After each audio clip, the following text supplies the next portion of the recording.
The closing round of conversations with everyone who has been presenting at Experimenter Curators Hub 2023.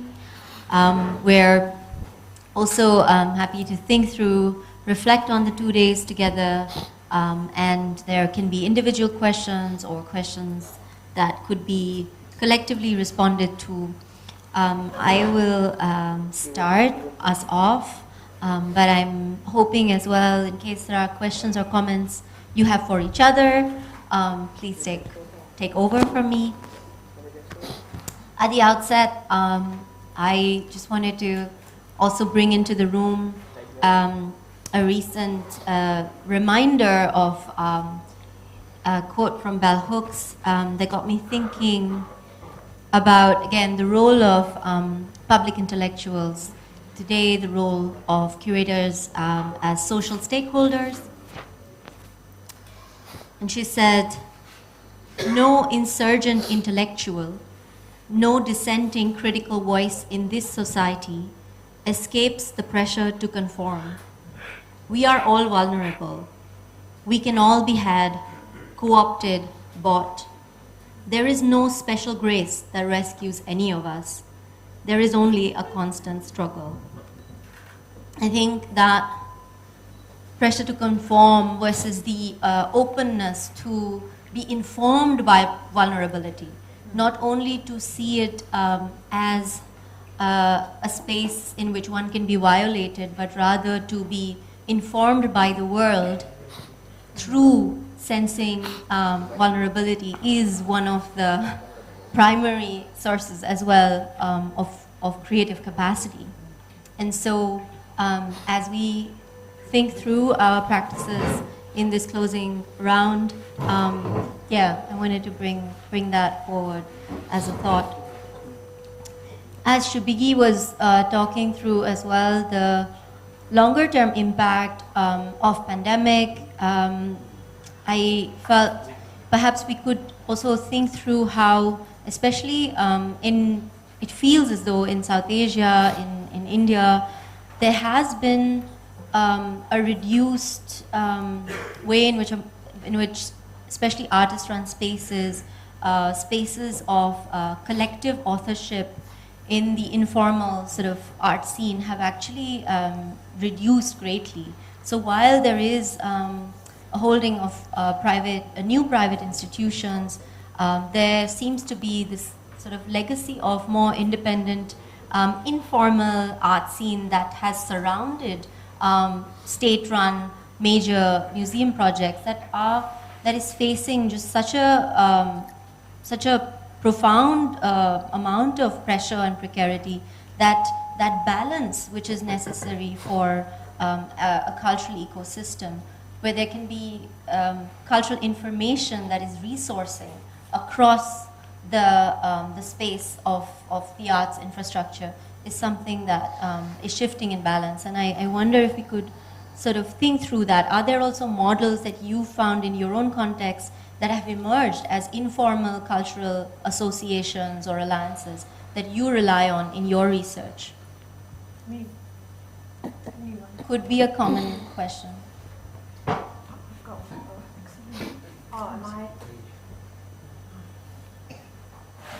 Well, there's one mode that I wanted to share, which I was just talking to Madeline about in the break, is the form of the reading group, which might sound antiquated, but during COVID I formed a reading group with Yukihihara and other Pacifica, because my area of research isn't Polynesian queer histories. So we met every week and we assigned a text and we thought and we read and we discussed together. And we had external interlocutors, often Whawhawhine activists, so I got to understand the community through reading and through discussion. And more recently I've set up a care reading group with Lisa Ravna Finborg, who the Sami curators create the Sami Pavilion, Ileana Fokianaki from the Bureau of Care, Madeline might join. And so we're trying to meet once a month with an assigned text. And it's very informal and it's closed, but it's a way to think together. And I think it's probably a very feminist way of working and thinking and listening and reading. love it. You can join.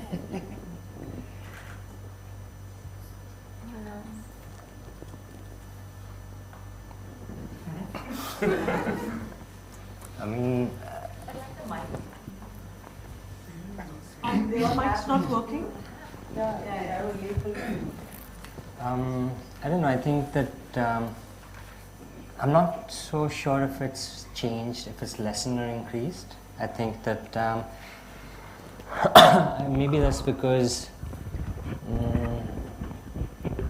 I'm always thinking about the long run and about the pace at which we are, as people making work, are expected to make work or having our own expectations to make work. And I just feel like there is a bit of a compression and expansion thing going on. I actually see, I mean, for me, it's not just about, the institutions and us. I feel like within us there are many other sort of layers, and there's always something happening.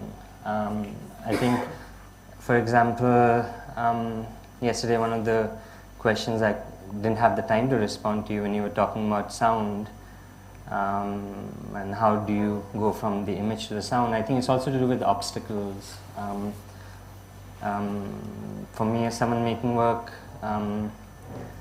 the frustration with the limitations at that time with which, limitations that I found with the photographic image, which made me try and look at another form of it. I think that a lot of people, I'm sure within this room, people I know outside, they are kind of, everyone is surviving. There's an inherent sort of capacity to bypass these obstacles. So when I was talking about in 2005 this feeling of being, recognizing the feeling of collectivity, I think it's still there. Maybe it's not a collective, maybe we are seeing collectives kind of finish one part of their life, but even within, say, the collectives which I know which have tuned out for now, I still see sort of the static in the air or whatever, like existing amongst those. And I feel like there are still sort of spaces open for it to come back, maybe in a different form. And so, I mean, even when I'm working with, say, younger artists or even contemporaries, it's really about surviving the long run and figuring out your own pace at it, to be able to do it. The problem is the problems of education and things in terms of how everything is standardized, and it's like one size fits all. And I think that's been the main problem within the art space, where we're also looking at everything from the same prism. And the truth is that I'm really happy to someone make terrible work for the rest of their lives, because at the end of their life nobody can deny the terrible work. The problem is that very often we are constantly, as soon as we begin or somewhere midway, for whatever reason, we feel like we have to let go. So I don't know if, Anyone else? Just also curious if, like, in the last 2-3 years, you have seen new models that have emerged that bring a different kind of mobility of ideas, a different sort of sensing and process that you feel have reshaped the scene, have reshaped your approach to curatorial research and of collaboration as well.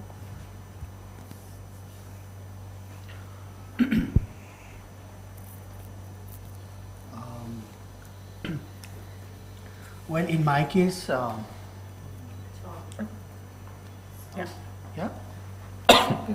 Is this okay? Yeah. In my case, it's just reinforced the fact that we need more physical spaces to see, to do, because while a lot of these kinds of conversations on textiles and craft immediately went online, and there was a huge amount of effort that went into mobilizing resources for artisans, craftspeople, and a lot of people had money to spend that they were not using for travel or for other things. So there was a huge the market for handmade products, at least in India, we saw received a huge impetus. But in my case, it just reinforced because so many people were like, let's do online exhibitions, let's make a lot of our programs and projects online. But it reinforced the need to come back more in the physical. So that's how, and it really energized, it really gave a lot of fuel to projects. To take things, to be ambitious, to take them to new spaces, so it was also because a lot of collaborators had time and we could really think about projects and how to, and we could keep them ready to execute as soon as there was an opportunity. So it was a very productive time that way, but it reinforced everywhere that nothing can replace the tactility, of things. I mean, one thing of the era of Zoom is that at the same time working from home, though it sounded as a liberating space, and there's much that has been written about this in retrospect, that we became even more self-exploitative because while being at home, you would extend working hours, you would create activities that did not even existed in the work life, and then this labor was not actually remunerated, no? So the borders between office and leisure were completely confused. And one of the projects that was very interesting to see which was more closer to home, at Parasite in Hong Kong, they developed a program where, given that nobody had difficulties to move around like many other people, in the case of Hong Kong, if you left, you had to come back and do a quarantine of like 21 days, yeah? So it became, very much of an island situation. And so they decided to do a program of online studio visits, but they would pay the artists for the studio visit. No? And that labor, that showed that we are constantly, and artists constantly present their work and they're not being remunerated. Of course, it's different when you physically go to the studio, make an effort, and go there, make the visitation, but to stand there in front of a computer, like all the biopolitics around these new technologies, we forget that there is labor that is not being remunerated. And so that was kind of like a project that was interesting to see. Yeah. Also, I've never seen this many self-publishers in the region. I think in the last 2 years, it must have increased maybe 100-fold. Everyone is self-publishing in different, some people are making 500 books, some people are making 20 books. There's zine festivals happening. You have artists like Renu Karaji, for example, making so many zines, doing their own work. Also, not waiting for a gallery, just getting a space like CKP in Bangalore and just having the shows, having group shows. I think that what is really cool right now is that there is exhibitions, and the way people are working are, I think, a lot more agile than what, I think the agility has kind of been a very new thing to look at. Maybe around 2015 or something, when I was helping out with the Delhi Photo Festival, everyone was talking about funding, where the funds coming from. And then you had Senthil Kumaran and a few other photographers in Madurai. Within a week they did a photo festival for 10,000 rupees or 20,000 rupees. There were about 10,000 people who came for it in Madurai University. I mean, they just went and did it because they didn't think, they just did it, and there was an audience for it. And I'm not sure if it has ever got acknowledged as a photo festival, actually, because it's not an institution, but it really was a photo festival in spirit, like maybe more than a photo festival, So I do think that we have shifted towards something lighter and more agile. We do miss the heaviness of the institution from time to time, but sometimes maybe we come back to it. So there are things happening. I'm quite excited to see how people are working. So during the pandemic, I was working at the Triennale. So I think that, can you hear me? Is that okay? I think because of that time period where things just kept shifting and then we just had a lot of time, like when for the event, the kind of prepping work that we would never have had the time for, the thinking that needed to go behind, especially for a place like Nepal where we aren't really, like things don't just happen. You can't just hire somebody who's going to do something, right? So a lot of the kind of decision that we made was sort of, before if we only had 4 months, now we had 8 months. And a lot of the prepping happened online and then we all met. And then we did it. So it kind of made us experience what it's like to do something for like 3 years, which we would have tried to condense in a year and a half if we didn't have that time. So that experience, I think, taught everyone that, hey, you can keep busy for 3 years for something like a Triennale. Like, there's lots to do, So that, I think that physically actually having to do it was kind of interesting. It made us. And did you, just continuing with you since you are talking about the Triennale now, did you already start to then think about the circulation of these projects that were being composed also for this edition differently, like given the kind of networks that came also through the curatorial constellation, through artistic relationships again, where there's Parasite, there was the possibility later of Savvy Contemporary hosting part of the biennial. I'm just trying to bring out here how perhaps we could think already of this kind of plurality and this sense of redistribution as a structural logic of such large-scale endeavors, so that we give ourselves effectively the time, but also the resources, the kind of imaginative capacity to build bridges, and not only think of it then as something that happens through acquisition, but really something that is willfully, directed as part of a broader strategy as directors and curators. Yeah, no, that happened a lot. I mean, I think if we didn't learn how to use Zoom, I don't think that I finally got to a point where I could really connect with someone online. Like as soon as you come on, I didn't feel so strange after a while. And I think we got so much support from Parasite. If I had an issue, I was on WhatsApp, Zoom, the fact that the show happened there first.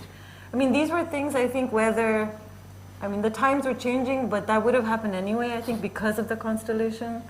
Those were already planned. But it just gave us more time to work together. And it really supported the team, that kind of conversation. And also made us realize, it was difficult working with Savi later, but I think it was. I was not there yet. So.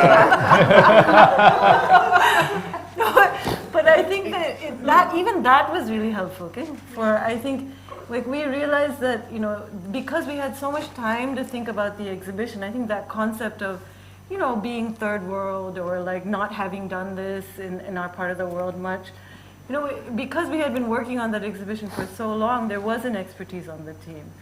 And Sabi didn't have that much time to work on it. And we could really tell they were having a hard time with it, and that was a bit of a shock because we thought oh, they'll just get it, But it didn't happen, and I realized that was also such an interesting learning for us,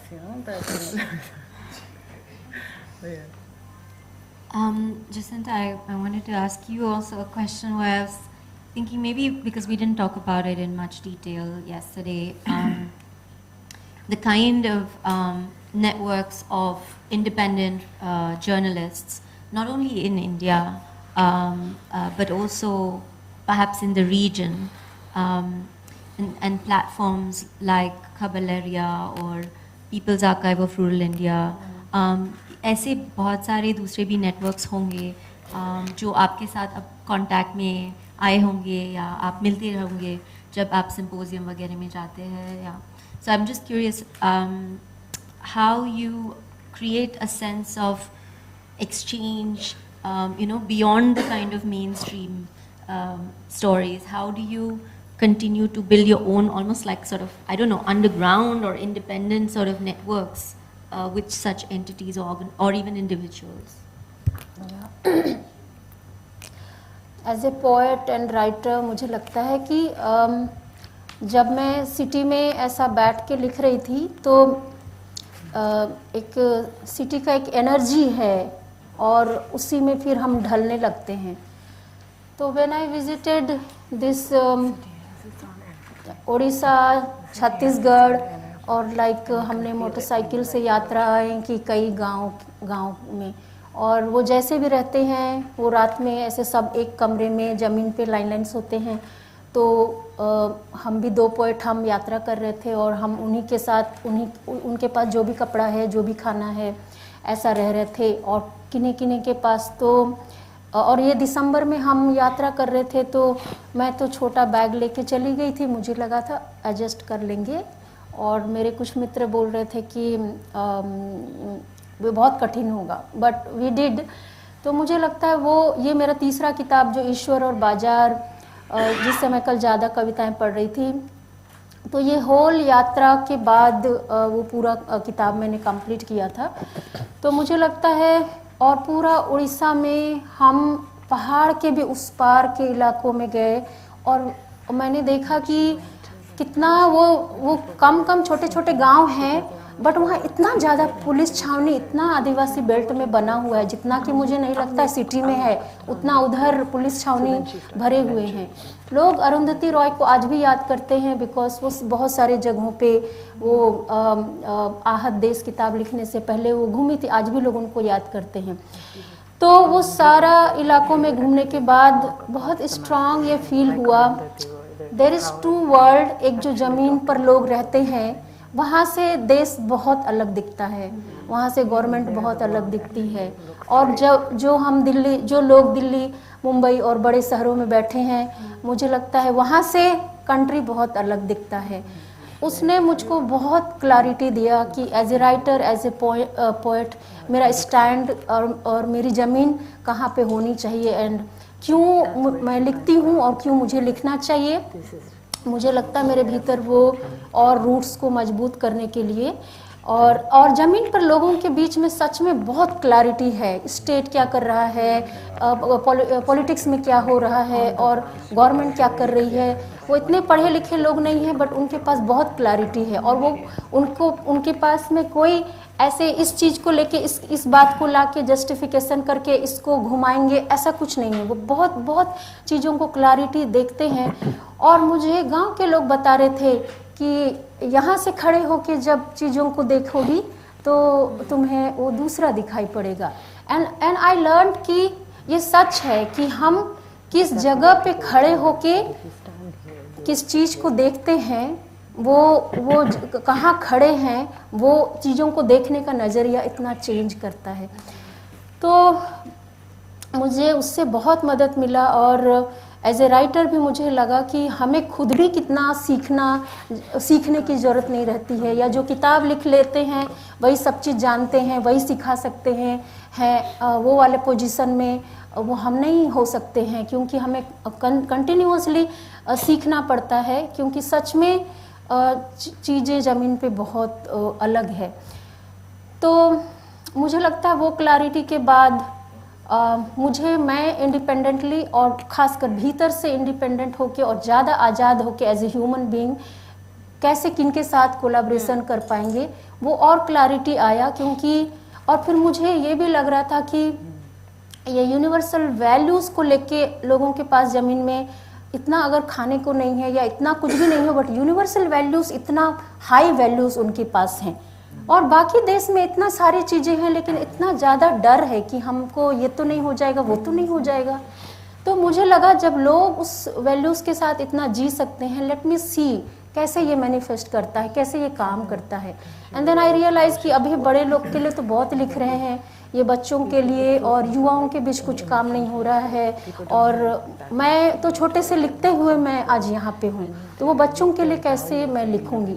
and then I was thinking कि मैं इस purpose से बहुत pure heart से मैं बच्चों के लिए कुछ साल डेडिकेट करना चाहती हूँ, लिखना चाहती हूँ। एंड आई रियलाइज कि ये मैनिफेस्ट हो रहा था। जो बच्चों के लिए काम करते हैं ऐसे लोग ने संपर्क करना शुरू किया, और फिर वो फेलोशिप भी दी कि 1-2 साल आप राइटिंग कर सकते हैं। तो एक तारा ने, उससे पहले मैं उनको नहीं जानती थी, तो उन्होंने संपर्क किया। फिर मैं बहुत प्योरली ये सोच रही थी कि ये सब के साथ साथ जो मीडिया है और उस पर भी मैं आर्टिकल्स लिख सकूं, क्योंकि इतना फैक्ट है जिसके बारे में कंट्री में बहुत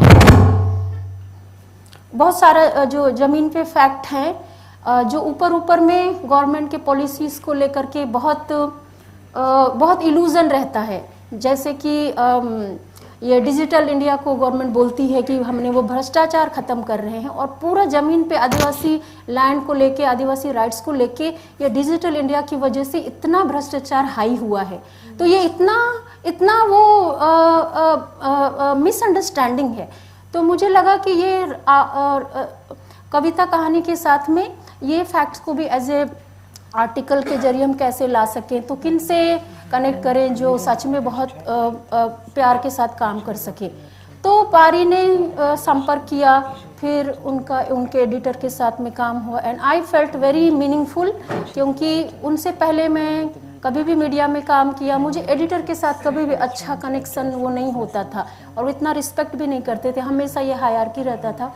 पारी में मैंने रियलाइज़ किया, दे ऑलवेज सेज कि हम ये नहीं जानते हैं, हमें यहाँ से मुंबई से दिखाई नहीं पड़ रहा है, तो हम कैसे ज़मीन की चीज़ों को और समझ सकें। तो हम जितना बार भी ग्राउंड में जाके काम करते हैं, बट बहुत एक अच्छे रिश्ते के साथ। तो मुझे लगता है कि रियली ये यूनिवर्सल वैल्यूज़ काम करता है जब हम भीतर से सच में समाज के लिए या यूनिवर्स के लिए प्योर हार्ट से कुछ करना चाहें, और उस वैल्यूज़ के साथ लोग इतना देश में ज़मीन पे इतने सारे लोग, इतने लाखों करोड़ों लोग उसी वैल्यूज़ को पकड़ के वो जिंदा हैं, वो बचे हुए हैं, वो काम कर रहे हैं। तो मुझे लगता है सिटी में वही सारी चीज़ें मुझे बचा के रखी हैं, और वो चीज़ें मुझे जो भी जहाँ भी ह्यूमैनिटी थोड़ा बचा हुआ है ऐसे लोगों से भी वर्ल्ड वाइड जोड़ रही है। तो it is going like that. Renan, I would like to turn to you now, and just thinking also around the kind of work you've done in the Philippines, the sort of references you made of thinkers, art historians, or cultural historians in the case of the Philippines, as well as the context of university museums that are pivotal in maintaining institutional memory, especially where there is this rampant impact of authoritarian militarization. If you could talk a little bit more to how you feel the kind of I don't want to say preservation, but just the continuous circulation or institutional memory keeping as a continuum, how it could be maintained effectively in that context where you're sort of emerging from, but perhaps also thinking about institutional memory in a different way with Savvy Contemporary in Berlin, because you've also talked about archiving and institutional memory keeping as a pedagogic transfer. So yeah, if we could go into that. So, can you hear me? No. Okay. So, I think it's very interesting. Also, we're seeing a moment in which we are acknowledging different formations of institutions, especially now that visibility of certain actors and agents within a larger international infrastructure, but also translocal infrastructure, of contemporary cultural production has been recognized. So in response, I think in terms of historical continuity, I think one of the questions that has always been surfaced is that which is related to the question of institutional memory, is that, is it actually possible one of the large questions being, connected to this, is it possible actually to decolonize the art world or to decolonize, intellectual work? And one of the major problems to this actually is the pervasive, practice still of self-citation, which is of course being discussed in academia, but also a practice within the art world in which, self-citation occurs when, for instance, in the case of Southeast Asia, scholars or cultural practitioners would actually prefer to cite, thinkers or scholars in Singapore because, you would earn more points in Singapore or in the Netherlands or in the US. But then you don't actually, create this citation between, say, Indonesia, Philippines, and Malaysia, or even, India and the Philippines. So there's this kind of, still the force of self-citation, which kind of, forecloses, the circulation of discourse or activating discursive communities, which have been existing, since, early 20th century, for example. So I think the importance of, so sometimes there's this really need and force actually for certain contexts of production, whether intellectual, curatorial, and artistic, to actually be more assertive in actually pushing, say, the institutional memories. Because this institutional memory, for example, Mami Tuwa Saber, who founded the first Islamic Art Museum, or say Najib Salibi, who is a Syrian who was actually sent to the Philippines, during the American occupation and became a major figure in developing the cultural life in the south of the Philippines. They are actually not circulated. So I think there should be, against this self-citation, which is very pervasive, there's a need for institutions, but also artists, to actually, deliver or smuggle all of these new references. So maybe in addition to citation, institutions and artists, especially from the global south, should be more assertive. I think there's this kind of phase right now in which we need to prioritize, our certain institutional memories in order to, counter all of these, so that we can further the work of decanonization, So for me, like referencing and something that against self-citation should be more embedded in institutional work.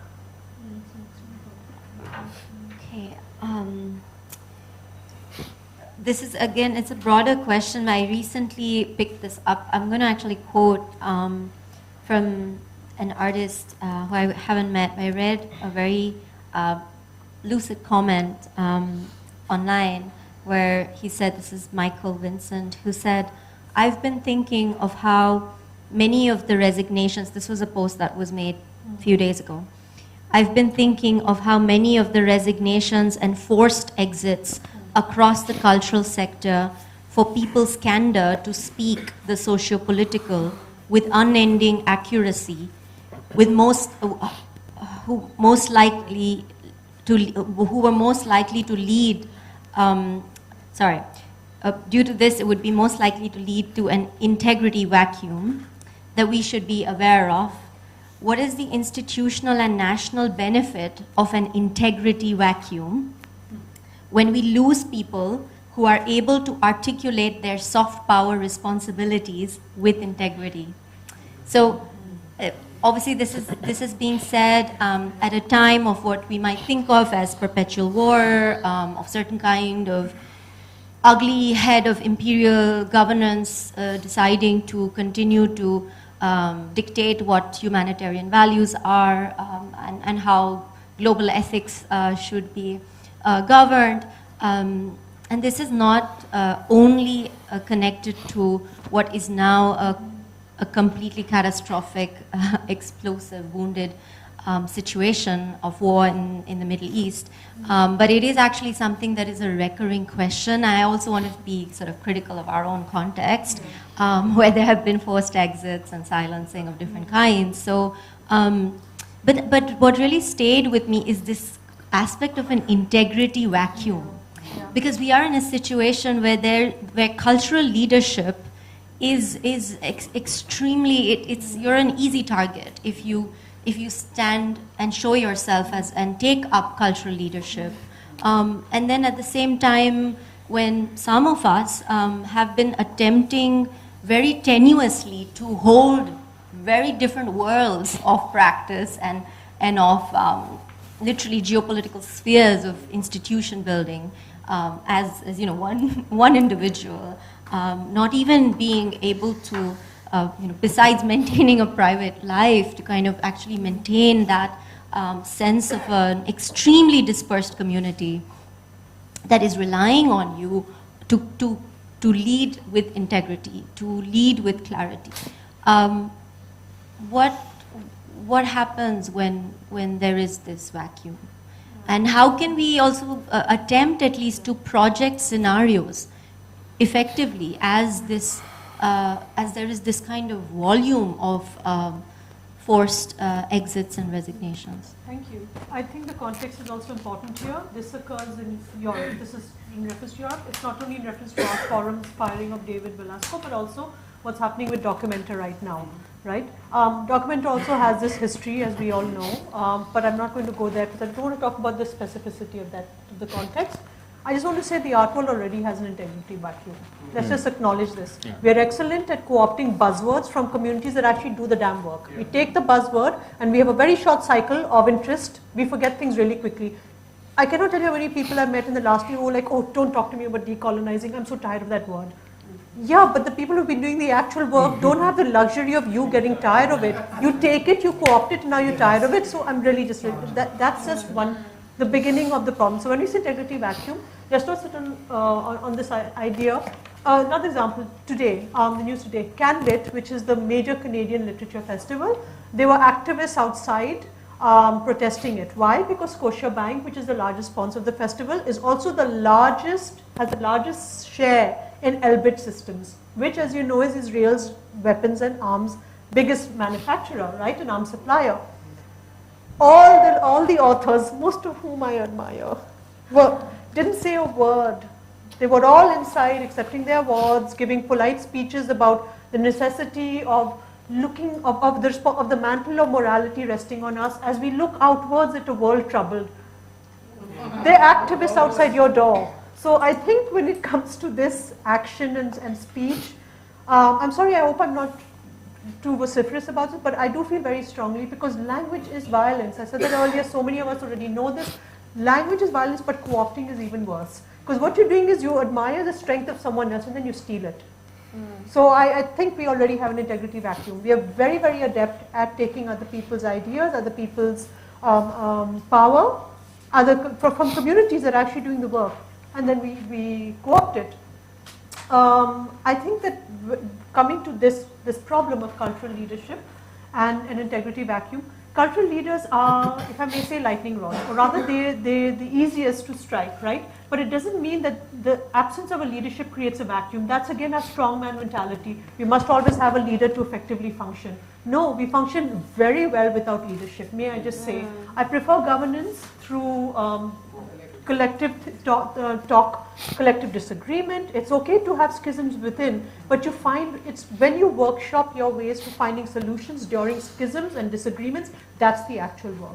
So I'm sorry, I do admire some of the cultural leaders in question, and I'm sorry that some of them were targets also because it's bloody unfair. Well, what else did we expect from the regimes you're talking about? What else? Did we expect anything better from Germany? I'm sorry. Did we expect anything better from any of these people who've been targeted? Did anyone expect better from Art Forum? Sorry, I'm being cynical about that. So the power never resided with them anyway. The integrity never resided in any of these institutions anyway. I don't think Documenta can stand on a high horse and talk about integrity. So let's just also acknowledge where the power lies, and let's also please try to not steal that power when it's not ours to take. Sorry. Thank you. Anyone else? No, I mean it's. I think I'm very confused in this time also because very often. How do I say it? It's we can be vocal about one thing, but for example, over here nobody's talking about Manipur. Also, Yeah. for example, I did actually. No, in my not talk. you. I'm talking about but I'm saying that In general, in yes. general, There's a silence about it, 100%. Yeah, like yeah, yeah. in terms of what is Yeah. also easier to talk about, and that's another kind of integrity vacuum. That's just one Yeah, yeah, example, yeah, or and then you also realize the list is endless. So Yeah. and you kind of see your own vacuum in that sense. So it's just that. It's I think for me, I'm more bothered about this than Art Forum, to be honest, because I have no Yeah, connection which to is that. I said so, starting from here. Yeah. Yeah, So. of course, but it's a great starting point. So I think those are my dilemmas at the moment, and I'm not sure if I'm able to resolve it before actually looking elsewhere and talking about that, because it's like the moment you want to kind of keep raising a voice for one thing, you realize that you are slotting away whatever you have to one thing, and there's so much more that's piling up, and so it's just that. I think I have no, it's not an answer, it's just like I feel. If I may, I think it's helpful to remember that it's semi-narcissistic, not calling you a narcissist, just by the way, but narcissistic to assume that any one of us, any single one of us can affect that level of change or can attend to all the problems. It's okay to pick your battles, and it's also very important to hold all these contradictory ideas in your head at the same time. It is okay to feel conflicted. In fact, the fact that you're confused means you're alive and plugged into what's happening. So if I made Zanti should be here, by the way. Sorry for the unsolicited advice. But it's okay. It's better than the alternative, which is feeling paralyzed by the sheer volume of things, which is actually how yes, that's actually what we face most of the time, right? And that's also, I don't want to sound like a conspiracy theorist, but it serves people in far better if we are in a state of paralysis and what good can I do? Pick your one small good battle, that's okay. And please ignore people online who are like, oh, you're only doing that, why aren't you doing this? Just, it's okay.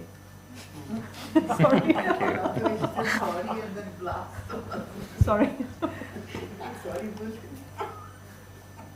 Happy to have comments and reflections. I just wanted to say one thing. Today you're talking about the gap, the integrity gap. I also thought of the same gap that we began with, which was the resistance of the poetry editor. Yeah, it's linked. By the time I get this going, I'll forget what I wanted. I just wanted to just think of both the gaps together. One of this integrity resistance and the one that you began the thing with of these people who didn't A hole in the news the size of poetry. Size of poetry, I love that one. That was really something that stayed with me. Yeah. Yeah, and I think they are linked. They are linked, very much so. That particular letter of Anne Boyer and this particular comment, that was just something that I did link in my head, and I'm also bringing it up in that way, like as a beginning and a conclusive thought that is punctuated by commas and question marks, and I actually also subscribe to what Shubigia shared in a way also prior of like, it's not that there will even be a vacuum in that sense. If you are acting out of that space of clarity and integrity, there will be re-emergences, there will be subliminal and serendipitous ways, even through the most painful kind of silencing that will recur, and it's just it's also an invitation for these different forms of hydra-headed ways of There are many other ways. of making other ways. So yeah, If I may just add really quickly, Sure. When people like, for example, now the new head of the Venice Biennale is a far-right journalist, right? Let them show their hand. They were all in the shadows this time. I know that people are being fired and they're losing their livelihoods, and I do have, of course, empathy for that. But I think it's also important to remember that the right is showing its hand. The far right is doing it. We can now name and we can see where they are and the extent of their influence. When they were in the shadows, we couldn't. And if you can't see them, you can't map it. So you don't know the hidden hand behind policy making. You don't know some of the opaque decisions, financial decisions, funding decisions. Now we know who runs the museums. Now we know who's on the boards of things. It's so important to know it. If we don't know it, we can't actually organize properly and work in a way collectively to counter all of that and to form these other ways. By the way, I really like this, there is another way. I think there's so many other ways, there always have been. And again, I'm glad they're showing themselves. Yeah, can we take, let's take a question from the audience. Just please wait for the mic. Hello.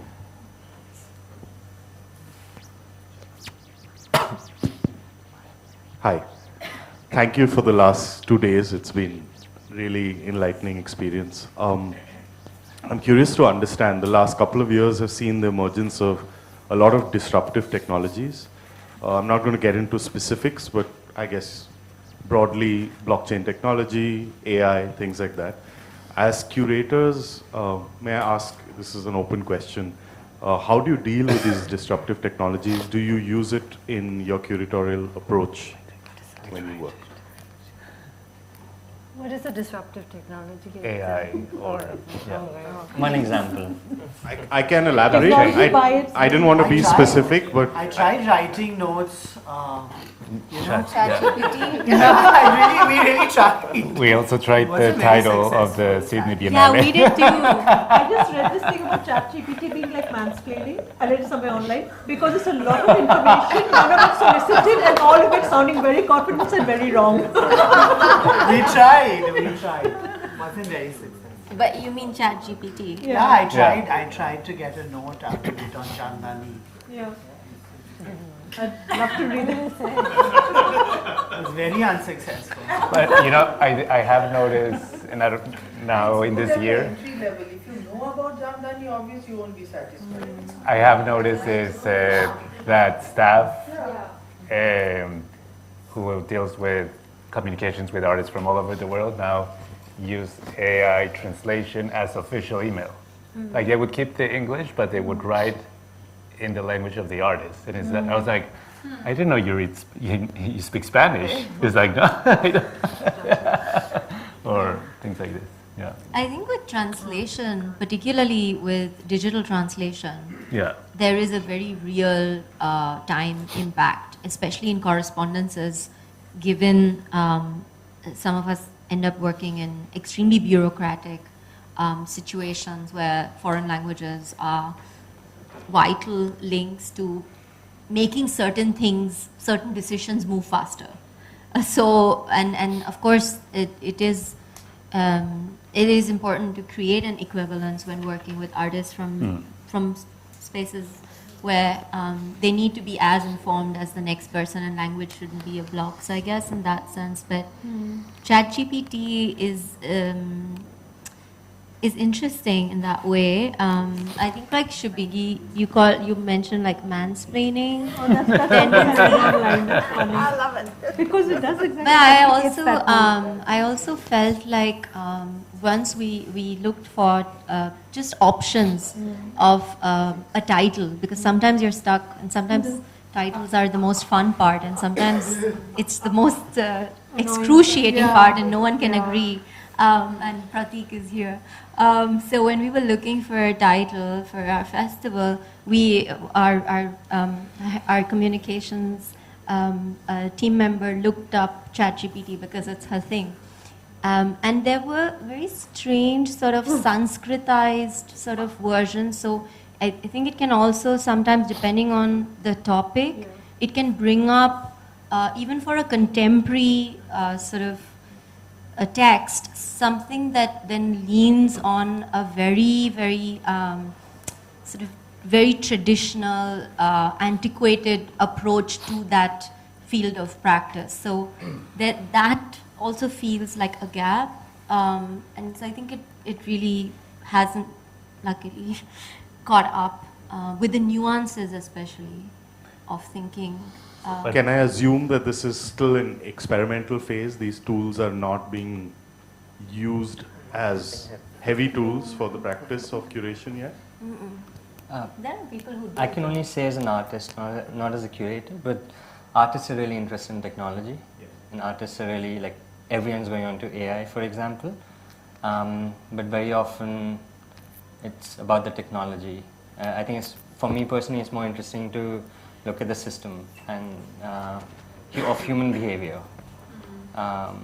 that, which keeps changing with technology. But artists are, and that's also the problem. You're kind of feeding a machine that's never quite satisfied in that sense. And there are these other existential crises which are coming up, which is, are we needed anymore? So that's from the perspective of an artist. I personally believe that there is going to be a vacuum of the human touch, briefly, and it's going to somewhat balance out. I think everything balances out, but that's as an artist. Something else, more than a tool, it has, in some cases, created a reflection towards previous relationships with cybernetics. So, for example, in the Biennale in March, when it opens, we're going to have a cyber-feminist group called BNS Matrix, who, like many feminists, but not only, but groups who were interested in that early stage of the internet where it was more democratic and experimental, and which is not connected to that kind of extreme corporate situation. Maybe that's what's happening in terms curatorially, like, okay, let's go back to this moment of cybernetics and experimentation. Back to the punk. I think actually, that's brilliant to hear, because the early days of the internet, most users were women. People don't know that was my generation, until now. But it's true that the birth of PC gaming relied on women, actually. They were the primary gamers. As with most industries, like with the film industry as well, where studios used to be owned by women and so on, the moment something is lucrative, they get pushed out, right? So I think when you talk about technology today, let's also differentiate the fact that, yes, artists may like technology, but not all artists, first of all. And secondly, technology, as the way we're reading it now, is tech bro fueled technology.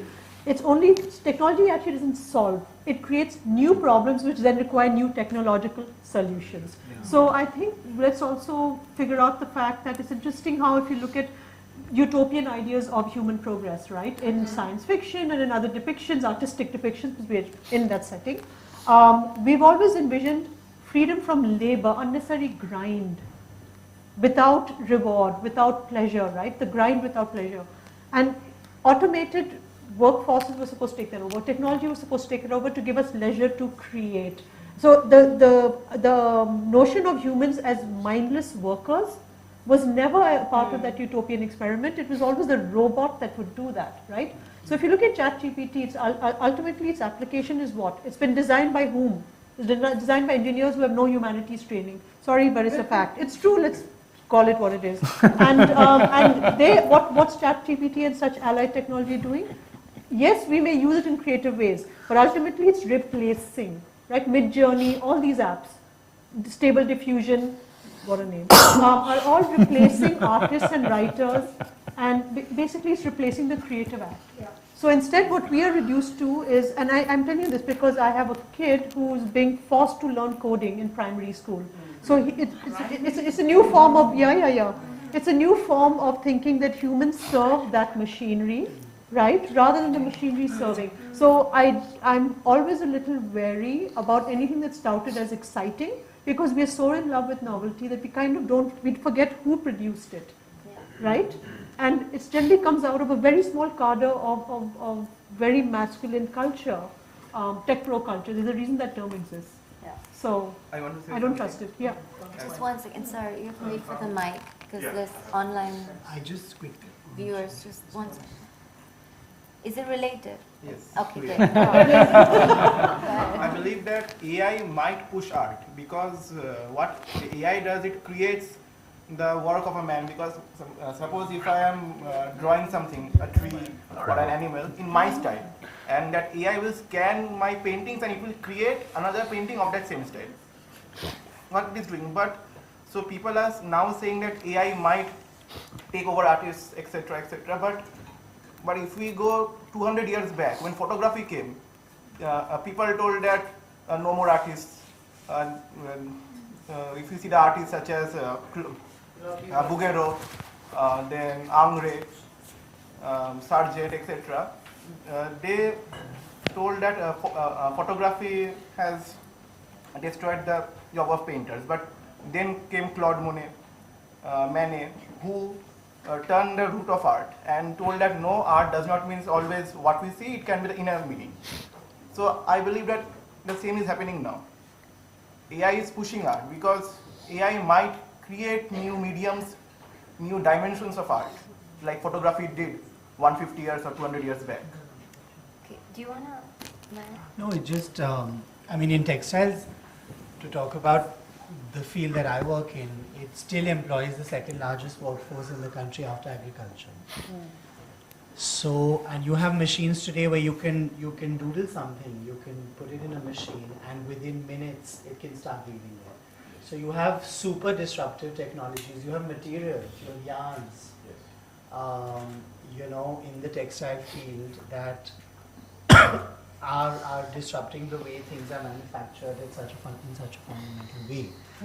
But at the same time, you have places and contexts where you don't even have electricity or internet, right? So and those are the areas where craft is suggested as a valid form of livelihood today.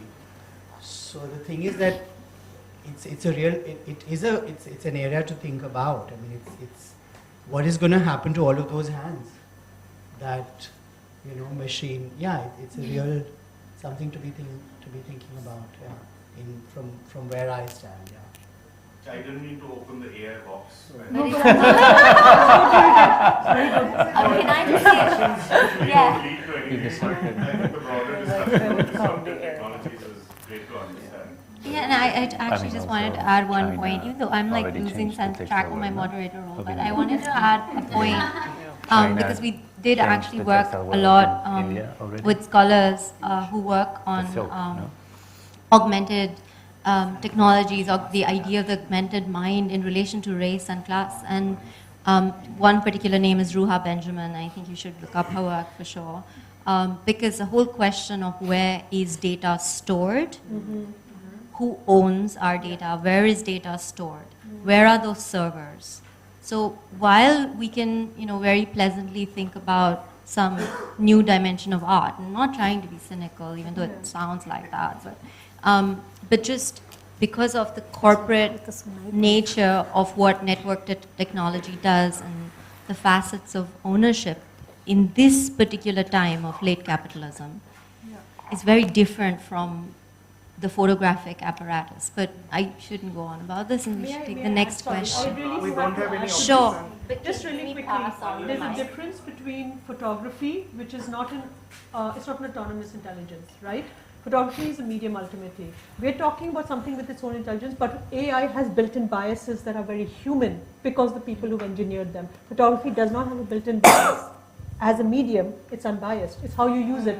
But AI is not that way. It's already got inherent biases. And this is already... AI is a machine, and the work of a machine is... No, AI is not machine. AI is not machine. Okay. It's not machine. It's more than a machine. It's not a machine. Sorry. Yeah, just to be very clear, there's two very different things. What?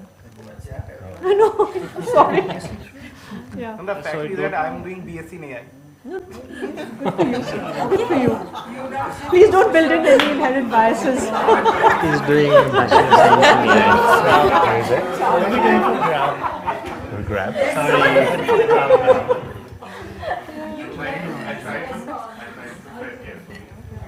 No, what for? Why tread carefully for what? Okay, let's go to the next question. No, but it's great. We need to also... The more we talk, the more we go into truth. Yeah. Sorry, can you use the mic, please? We can't hear you. This is a response to what he said, that artists love technology. They're are, technological morons. Who are artists? Okay, we need to use I'm the agreeing with mic you. because this is basically being recorded for posterity. So use the mic Yeah. and ask your question. I'll just take 1 minute. I'll just take 1 minute and talk about leverages of AI. I'll just take 1 minute. For us, like how we function as artists, you have to split your life between when you do commercial works and when you can express yourself. And AI, for most parts, of course, on early stages. And I had read somewhere that your output is as good as your prompt. So prompt engineering is also something that will sort of become, it's already becoming a profession, and people are getting more genius at it day by day. So it's almost like, you had to wash your dishes and now you use a dishwasher. So the spare time you have is what you use to create your art. So for me, for most parts, for invoicing, for other stuff, AI is great because it leaves me with more time in hand because we all have something in common, which is 24 hours, right? So I feel in that sector, AI is like extremely helpful, especially for artists, because you can comprehend within your own time what you want to create. Okay, can we take that as a comment? Because in a way, I think Shubiki already actually mentioned this whole thing about the machines in service of human And convenience. creativity versus, The seduction of convenience. So there's another, I hope it's non-AI related, but if it is, that's fine. We can talk about whatever you want. AI is busy derailing everything. At the risk of taking this conversation too far, I thought I might offer a validation of who we are in this room and our role as practitioners and caretakers of aesthetics and of the human sensory experience. And I think that in this world, or I think that because we are caretakers and practitioners of aesthetics, we know that humans possess multiple intelligences. And I think that the rise of AI gives us the opportunity to ask the question of what intelligence is and means, and maybe even give that form of intelligence a place at the table. But I also think that when we do so, we will be reminded of the value that our multi-sensory intelligences. You were talking about where data is stored, and human data is stored in the body. It's stored in our capacity to see and sense and touch and smell and experience, and that's what we do with the arts and as creative practitioners. It's interesting to me that you used the word disruptive. Is that what you used? Yes, because I wasn't actually focusing on AI. Sure. Well, this will bring us back to disruptive technologies because we were also just talking about the role of a rupture and the role of a gap in creating a whole and introducing us to spaces of integrity, because integrity is not just clarity or being true to oneself, it is integration. And so I think that anything that disrupts or creates rupture gives us the capacity to see those holes and work toward wholeness, right? Yes? No? Maybe so? Thank you. Anyone else? Questions for anyone sitting here? Thank you. Yeah, to just follow that, not the AI route, but this fact of being able to see, like in Bangla we have the saying, Olpo Bidya, Bhayankari. That little knowledge is dangerous. And I find that so much in the age group that I mostly work with, from 18 to 30 or 35, the people, I mean these, and why these? I think most of them, they don't really know. And they don't really research. Maybe they care, but they don't know often where to go to research. Maybe it's too much work. The online space can be a deep cave where you really don't know what to do, where to go, what to look for. I think we used to still go to libraries, and we'd have great teachers to tell us what to read. And I think this lack, if I can call it a lack or a gap or a hole, I think is leading to a whole lot of despair. So I think my question would be, how do we offer hope at this time that increasingly feels too complex for most people? How do we offer hope to younger artists, performers, who often come from backgrounds where they can't probably write a post on Facebook in English, and they want to, because they don't want to write in Bangla or Hindi. They want to write in English, and AI often helps there. They'll just, write something in their own language, and it gets kind of things to English, and everybody will give them 100 likes, and that's validation as well, that somebody's read my post, which they probably wouldn't otherwise read. So how do we offer hope to these young people that we work with? Thank you. I feel like we've also talked through what it means to actually raise more inclusive infrastructure as entryways for the younger generation. And I again don't want to speak from some kind of like high horse, but I mean, just this is something that is an ongoing feature of these discussions, and I believe that that's why there are sort of intergenerational voices here, and each time there is a reflection on very sort of grounded, process-led ways, and I hope that the online space of social validation is not the only one that also brings us closer to one another, and nor might it also not trying to rely anymore on that hypermobility, which is also not something at all sustainable. And that's also why I think we've been trying to think through how the sort of models of cultural build-up, whether it's traveling exhibitions or biennials or collectives or children's books or like poetry as a constantly translated and medium. Jacinta was saying how there are so many ways in which she also seeks the flexibility. I love how you spoke about language yesterday, Jacinta, जैसे कि जो भी language आपके लिए जो भी आपका message transmit करेगी वो आप उससे आप काम करोगे उसके साथ। और ये जो सुबह में आपने जो बताया कि जो आपकी पोएट्री कलेक्शन जो बाइलिंगुअल पोएट्री पब्लिश हुई है, तो उसके लिए आपको एक ये जो बहुत ही कंजर्वेटिव माइंडेड अकेडमीज़ है, they restrict that kind of bilingual approach. So whether it's Hindi, French, Hindi, German, they only want to see Hindi. And because of this, it could also be that somebody like Jacinta denied a Sahitya Academy Award. So there are many, many factors at play. And I think that, for at least, it seems that those are the aspects that we've been trying to hit on and just grapple with.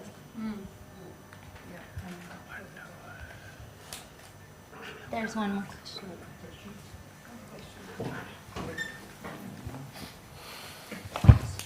It's just a couple.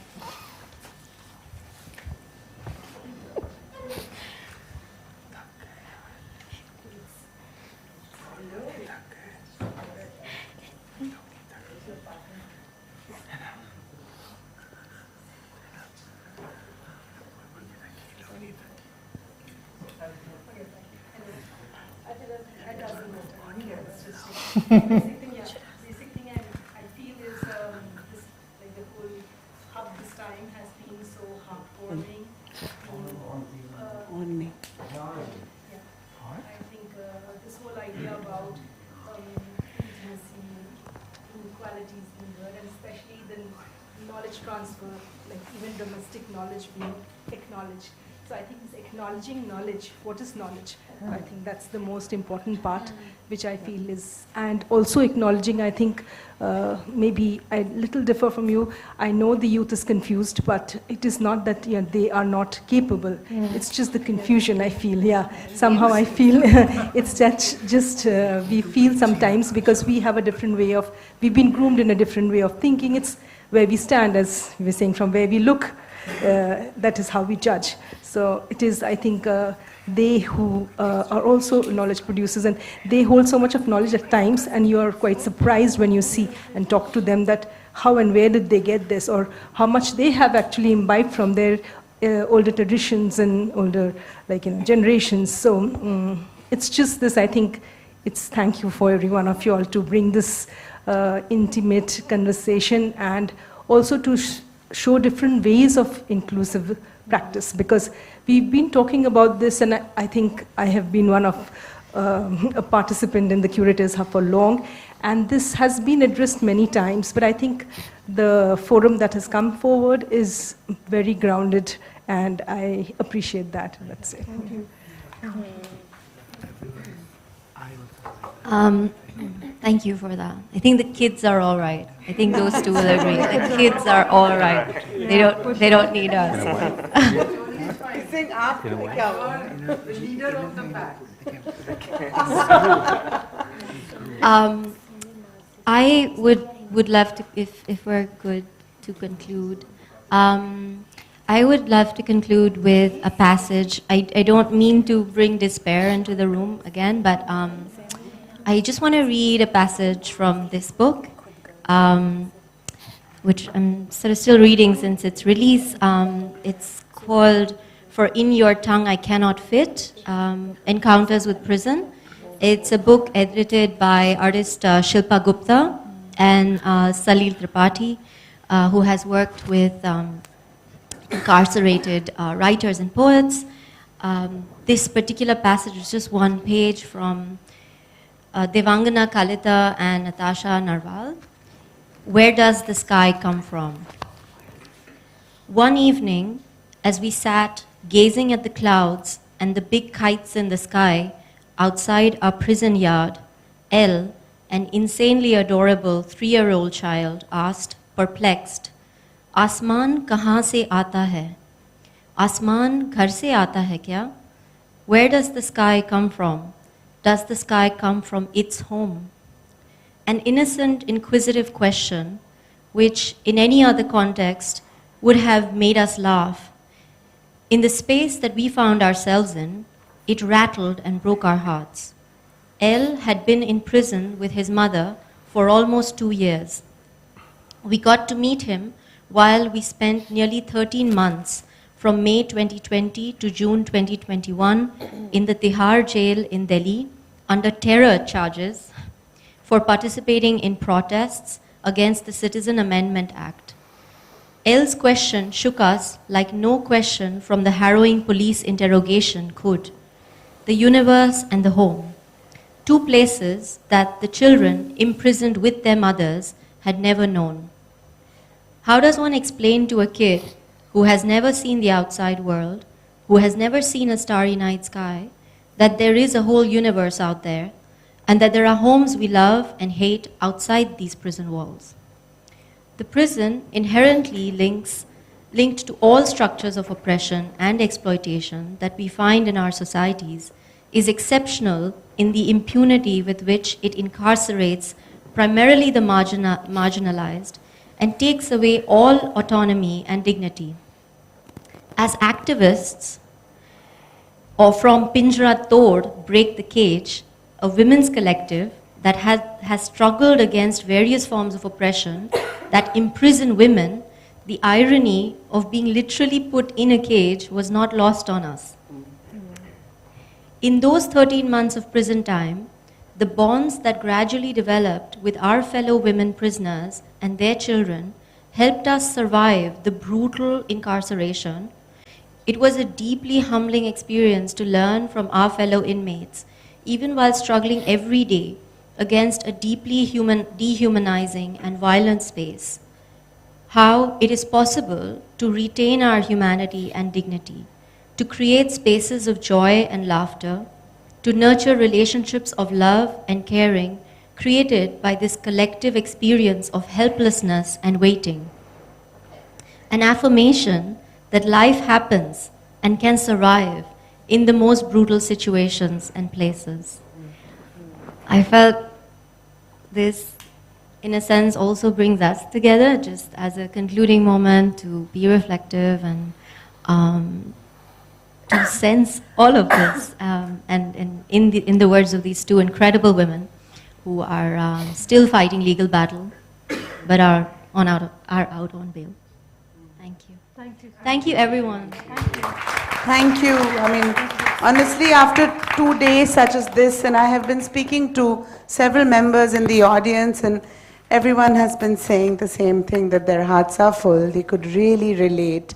I think my friend Amrita, who was here, she's attended the hub for many years and feels most rooted to the last 2 days. And I think she echoes all our voices. So thank you so much. It takes labor, it takes time, effort, lots of miles of travel, but it's been really, really, really a gift. Thank you so much. Thank you to the audience. We started, Pratik and I started the hub talking about how the act of listening is also an endangered situation where even to listen is now completely censored. So these 2 days of listening with such patience, thank you for your time, thank you for your effort, and we hope to see you back every single year. I wanted to acknowledge the role of Mario, who has been writing very patiently. He has been documenting the blog. He has already written today's last few days summary and will continue to write. So all these archives are very valuable to each one of us. And yes, thank you for all the love and hope to see you back again. And Natasha, what can we say? We can give each one of you a round of standing applause, please.